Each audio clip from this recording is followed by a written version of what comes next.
Hello, welcome to Emmanuel Maths Academy. So let's look at this question on the board.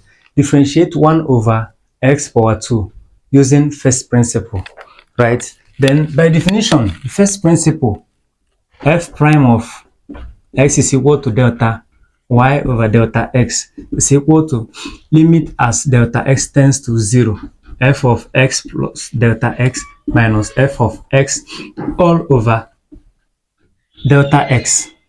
Is that correct? Now, we have that your f prime of x is equal to, putting it by this definition, by this formula, we have that 1 over x plus delta x raised to power 2 minus 1 over x power 2.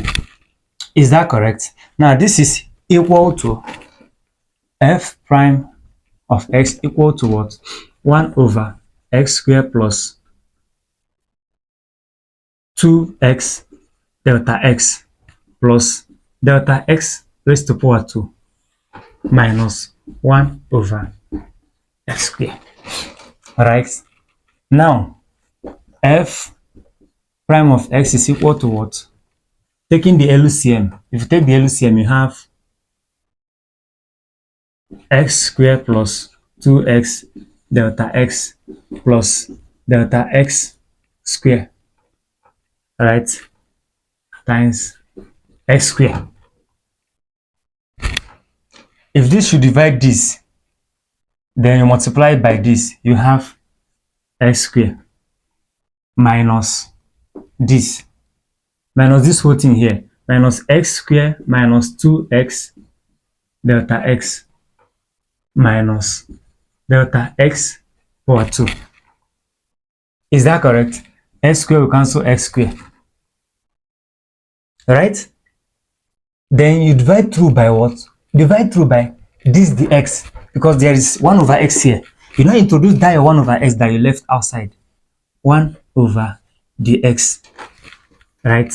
So if you divide through by 1 over the x, this one will cancel this, then this will cancel this, you'll be left with this, f prime of x equal to minus 2x. Then at this point, let's introduce our limit. Limit as delta x tends to 0, right?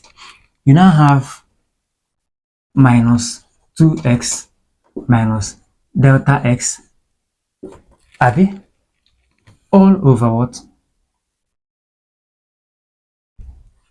X squared plus 2x delta x plus delta x raised to power 2, right? X squared. Then you now substitute the value of this delta s as delta s tends to 0. That means anywhere you see delta s, you substitute the value 0.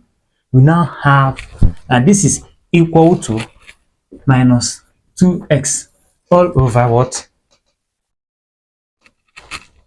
Minus this will give you 0. X squared plus this will give you 0, plus this will give you 0. We now have another s squared.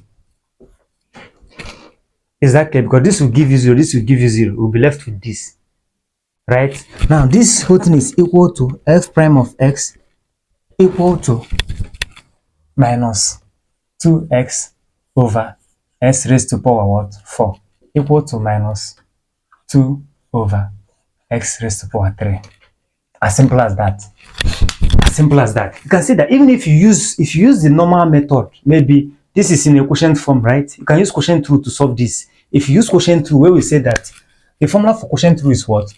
dy dx equal to keep v differentiate u with respect to x minus keep u differentiate v with respect to x all over v square. Now, this is our u, this is our v.